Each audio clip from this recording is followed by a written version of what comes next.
Have you ever felt completely derailed? Like you've been on a treadmill your whole life, grinding, hustling, chasing, only to look up and realize the path ahead is gone.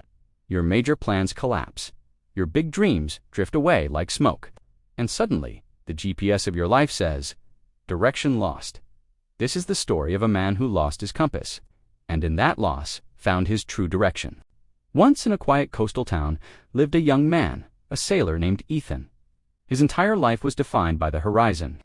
While other kids played, he built tiny boats, whispering to the wind one day, "I'm going where the sea calls me." His father, a humble boatmaker, gave him one piece of advice: "The sea is vast, son.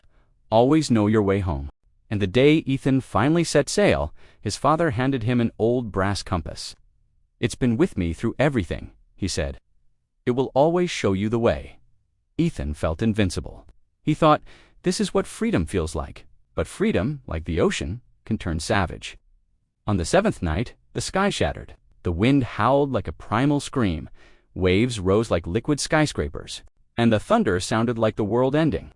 Ethan fought, but nature was a force no man could beat. By morning, he was alive, but everything was chaos. His sail was shredded, his maps were gone, and the compass lay broken in his palm. The needle was spinning endlessly, pointing nowhere. For the first time, his life had no direction. Days turned into a blur of fear. Nights stretched into an empty silence. He stared at the broken instrument, whispering the question we've all asked our struggles. "You were supposed to guide me. Why did you fail me now?" The compass was silent. Only the indifferent ocean replied. He stopped talking. He stopped believing. Somewhere in the spiral of exhaustion and fear, he stopped recognizing himself. He left home to find freedom, and ended up trapped by his own failure. Then, one evening, the storm finally gave way. The sky opened up, healing itself. Ethan sat on the edge of his wreck, holding the useless compass.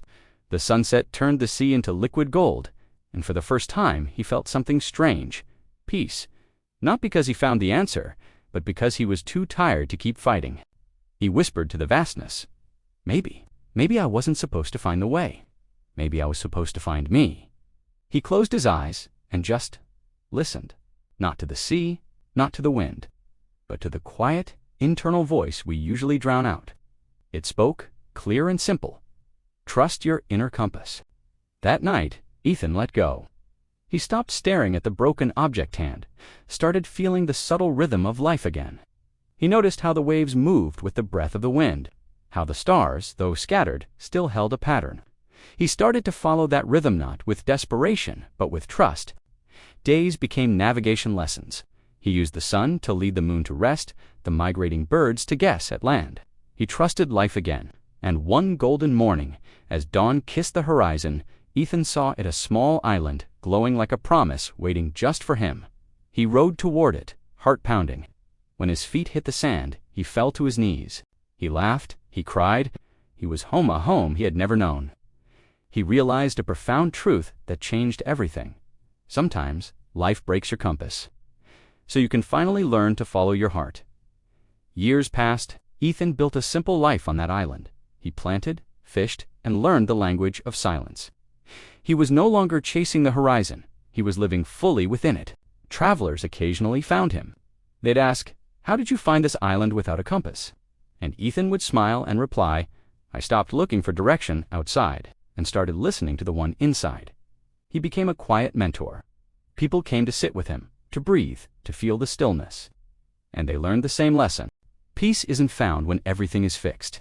Peace is found when you stop fighting the storm and learn to sail with it. When you stop clinging to control, you begin to flow. When you stop running from fear, you begin to grow. When you stop needing the map, you start creating your own. The truth we've all been running from is this: home is not a place. It's a feeling. It's the moment you stop searching and simply start being. So, if you feel lost right now, if life has violently snatched away your plan, your career, your certainty, don't view it as the end. View it as the beginning of your discovery. Because losing your compass is the universe's loud, clear invitation telling you you were never meant to follow someone else's map. The storms you are facing are not there to destroy you. They are there to show you how strong you are. They are moments designed to strip away everything you thought you needed so you can finally find what truly matters. Every soul is born with a compass. It doesn't point north, it points inward. It doesn't tell you where to go, it tells you who to become.